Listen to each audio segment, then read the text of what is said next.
तिथले स्थानिक लोकप्रतिनिधींशी जोडत आहे, त्यांचा राजीनामा मागितला जातोय.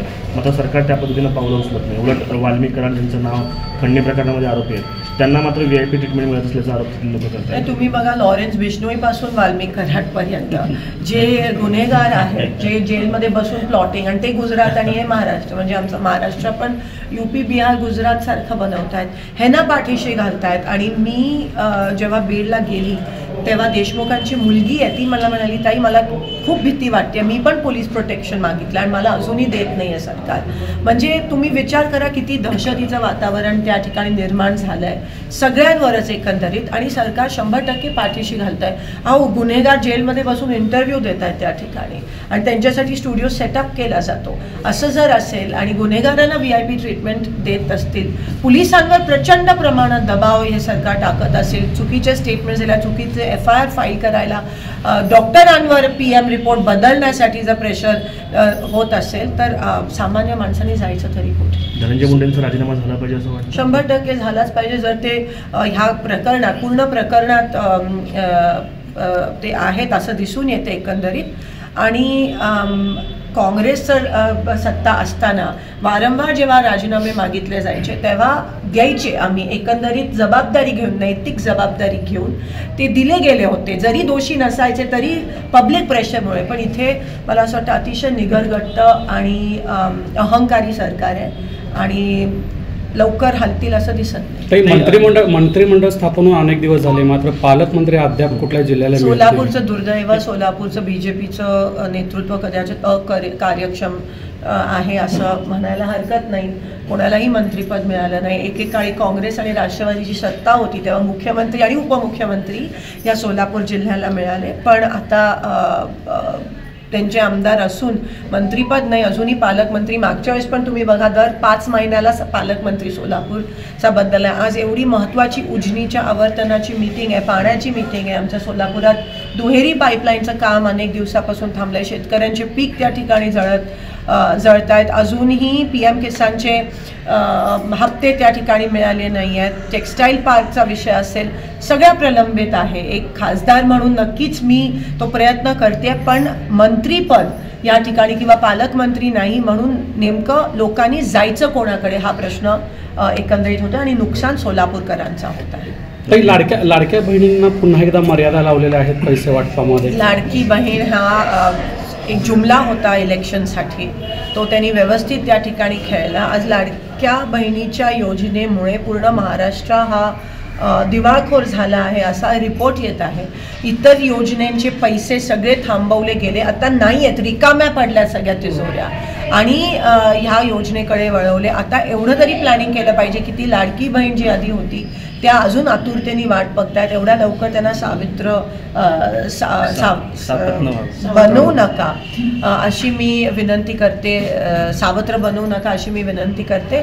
आणि व्यवस्थित नियोजन करून सगळ्या योजनांसाठी पैसे मिळाले पाहिजेत हा सरकारचा प्रयत्न असायला पाहिजे. पण ते कितपत जमेल त्यांना, कारण का पैसेच नाही आहेत आता महाराष्ट्राच्या तिजोरीत. ओके, त्यांना मात्र VIP ट्रीटमेंट मिळत असल्याचा आरोप लोक करतात. तुम्ही बघा, लॉरेन्स बिश्नोईपासून वाल्मिक कराडपर्यंत जे गुन्हेगार आहेत, जे जेलमध्ये बसून प्लॉटिंग, आणि ते गुजरात आणि हे महाराष्ट्र, म्हणजे आमचं महाराष्ट्र पण UP बिहार गुजरात सारखं बनवत आहेत, ह्यांना पाठीशी घालतायत. आणि मी जेव्हा बीडला गेली तेव्हा देशमुखांची मुलगी आहे, ती मला म्हणाली, ताई मला खूप भीती वाटते, मी पण पोलीस प्रोटेक्शन मागितलं आणि मला अजूनही देत नाही आहे सरकार.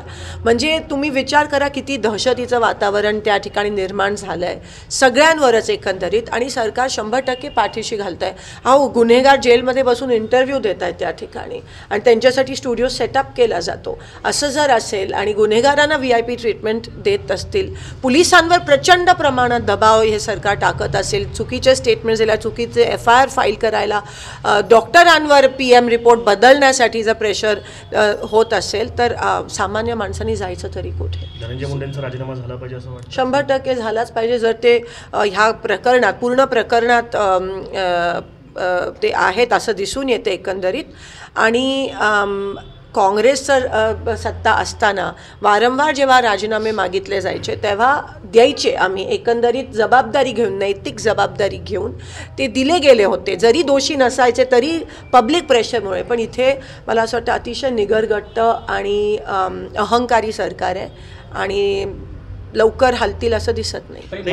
मंत्रिमंडळ स्थापन होऊन अनेक दिवस झाले, मात्र पालकमंत्री अद्याप कुठल्या जिल्ह्याला सोलापूरचं दुर्दैव, सोलापूरचं BJPचं नेतृत्व कदाचित कार्यक्षम आहे असं म्हणायला हरकत नाही.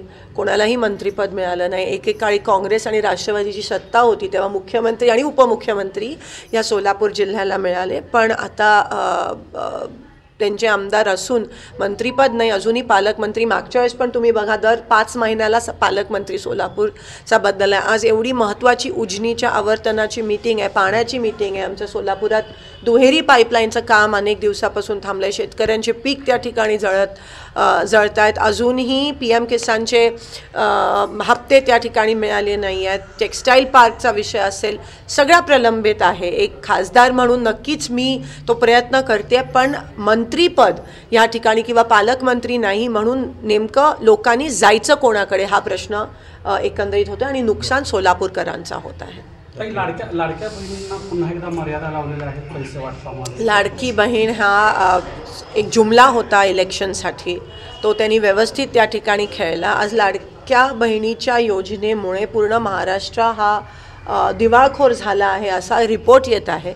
इतर योजनांचे पैसे सगळे थांबवले गेले, आता नाही आहेत. आणि हा महाराष्ट्राला आता पुन्हा एकदा पुरोगामी पथावर आणण्याची जबाबदारी ही महाराष्ट्रात राहणाऱ्या प्रत्येक माणसाची आहे, शेतकऱ्याची आहे, महिलेची आहे, गोरगरीब कामगाराची आहे, आपल्या सगळ्यांची आहे. कारण का राज्यकर्त्यांकडून आता फारशा अपेक्षा राहिल्या नाही आहेत. सावित्रीबाई फुलेंची आज जयंती आहे. खरं तर भारतरत्न त्यांना मिळावं ही मागणी गेल्या अनेक वर्षांपासूनची आहे. आपण त्यामध्ये कशा पद्धतीची नाही, नक्कीच आम्ही संसदेत ही मागणी मांडली आधी आणि वारंवार त्या ठिकाणी आम्ही ती मागणी करणार आहोत आणि त्यांना नक्की मिळेल अशी आम्ही प्रयत्न करणार. आज 3 जानेवारी सावित्रीबाईंची जयंती आहे आणि आज आम्ही त्यांना काँग्रेस पक्षाच्या कार्यालयामध्ये अभिवादन केलं आहे. आज अंगणवाडी सेविकांचा पण खूप मोठा कार्यक्रम आहे. आज सावित्रीबाईंनी जो संघर्ष केला त्याच्यामुळेच आम्ही महिला राजकारणात किंवा वेगवेगळ्या क्षेत्रात येऊ शकलो. फक्त महाराष्ट्रात नाही पण देशभरात त्यांच्यामुळे आम्हाला सगळ्यांना प्रोत्साहन मिळालं. आणि पण आज दुर्दैव असं आहे की एकेकाळी महाराष्ट्र हा पुरोगामी महाराष्ट्र होता, कारण का इथे अनेक महिलांनी संघर्ष करून आमच्यासारख्या मुलींना, महिलांना पुढे येण्यासाठी प्रोत्साहित केलं. पण आज तोच पुरोगामी विचाराचा महाराष्ट्र आज कुठेतरी मागे पडला आहे. आज इकडे महिलांवर होणारे अत्याचार आणि अन्याय वाढत आहेत. आज ह्या पुरोगामी महाराष्ट्रात दीन दलित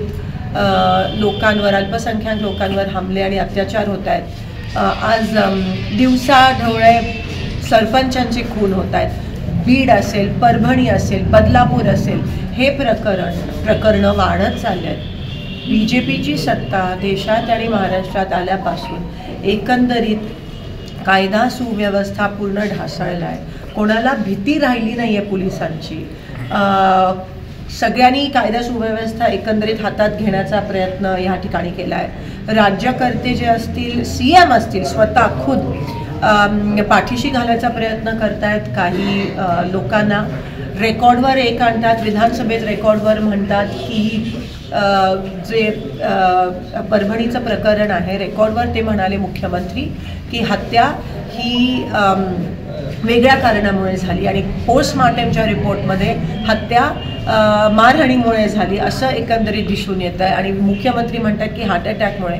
तफावत एवढी आहे, कुठेतरी मुख्यमंत्री असो, सत्ताधारी असो, हे जे खुनी आहेत त्यांना पाठीशी घालण्याचा प्रयत्न करतायत. आज कोणीही या महाराष्ट्रात सुरक्षित राहिलं नाही आहे. महिला राहिल्या नाही आहेत, लोकं राहिली नाही आहेत, गावकरी गरीब कोणीही राहिलं नाही आहे. आणि एकंदरीत पूर्णपणे ही असं होत असताना तिथे सत्ता कोणाला मिळाली पाहिजे, कोणाला कोणतं मंत्रिपद मिळालं पाहिजे त्याकडे जास्त लक्ष केंद्रित होत होतं आणि दुसरीकडे हे गोरगरीब लोक त्या ठिकाणी मरत होते आणि त्यांच्यावर अन्याय होत होता. ह्या गोष्टीचा मी मुख्यमंत्र्यांचा निषेध करत आहे आणि हा महाराष्ट्राला आता पुन्हा एकदा पुरोगामी पथावर आणण्याची जबाबदारी ही महाराष्ट्रात राहणाऱ्या प्रत्येक माणसाची आहे, शेतकऱ्याची आहे, महिलेची आहे, गोरगरीब कामगाराची आहे, आपल्या सगळ्यांची आहे. कारण का राज्यकर्त्यांकडून आता फारशा अपेक्षा राहिल्या नाही. आज सावित्रीबाईंची जयंती आहे. शिक्षणाचं मुलांना शिक्षणासाठी सावित्रीबाईंनी पुढाकार घेतला होता. कशा पद्धतीने अभिवादन करा? आज 3 जानेवारी सावित्रीबाईंची जयंती आहे आणि आज आम्ही त्यांना काँग्रेस पक्षाच्या कार्यालयामध्ये अभिवादन केलं आहे. आज अंगणवाड्यां सेविकांचा पण खूप मोठा कार्यक्रम आहे. आज सावित्रीबाईंनी जो संघर्ष केला त्याच्यामुळेच आम्ही महिला राजकारणात किंवा वेगवेगळ्या क्षेत्रात येऊ शकलो. फक्त महाराष्ट्रात नाही पण देशभरात त्यांच्यामुळे आम्हाला सगळ्यांना प्रोत्साहन मिळालं. आणि पण आज दुर्दैव असं आहे की एकेकाळी महाराष्ट्र हा पुरोगामी महाराष्ट्र होता, कारण का इथे अनेक महिलांनी संघर्ष करून आमच्यासारख्या मुलींना महिलांना पुढे येण्यासाठी प्रोत्साहित केलं. पण आज तोच पुरोगामी विचाराचा महाराष्ट्र आज कुठेतरी मागे पडला आहे. आज इकडे महिलांवर होणारे अत्याचार आणि अन्याय वाढत आहेत. आज ह्या पुरोगामी महाराष्ट्रात दीन दलित लोकांवर, अल्पसंख्याक लोकांवर हमले आणि अत्याचार होत आहेत. आज दिवसा ढवळे सरपंचांचे खून होत आहेत. बीड असेल, परभणी असेल, बदलापूर असेल, हे प्रकरणं वाढत चालले आहेत. BJPची सत्ता देशात आणि महाराष्ट्रात आल्यापासून एकंदरीत कायदा सुव्यवस्था पूर्ण ढासळला आहे. कोणाला भीती राहिली नाही आहे पोलिसांची. सगळ्यांनी कायदा सुव्यवस्था एकंदरीत हातात घेण्याचा प्रयत्न ह्या ठिकाणी केला आहे. राज्यकर्ते जे असतील, CM असतील, स्वतः खुद पाठीशी घालायचा प्रयत्न करतायत. काही लोकांना रेकॉर्डवर आणतात, विधानसभेत रेकॉर्डवर म्हणतात की जे परभणीचं प्रकरण आहे रेकॉर्डवर ते म्हणाले मुख्यमंत्री की हत्या ही वेगळ्या कारणामुळे झाली आणि पोस्टमार्टमच्या रिपोर्टमध्ये हत्या मारहाणीमुळे झाली असं एकंदरीत दिसून येतं आहे. आणि मुख्यमंत्री म्हणतात की हार्ट अटॅकमुळे. तफावत एवढी आहे, कुठेतरी मुख्यमंत्री असो, सत्ताधारी असो, हे जे खुनी आहेत त्यांना पाठीशी घालण्याचा प्रयत्न करतायत. आज कोणीही या महाराष्ट्रात सुरक्षित राहिलं नाही आहे. महिला राहिल्या नाही आहेत, लोकं राहिली नाही आहेत, गावकरी गरीब कोणीही राहिलं नाही आहे. आणि एकंदरीत पूर्णपणे ही असं होत असताना तिथे सत्ता कोणाला मिळाली पाहिजे, कोणाला कोणतं मंत्रिपद मिळालं पाहिजे त्याकडे जास्त लक्ष केंद्रित होत होतं. आणि दुसरीकडे हे गोरगरीब लोक त्या ठिकाणी मरत होते आणि त्यांच्यावर अन्याय होत होता.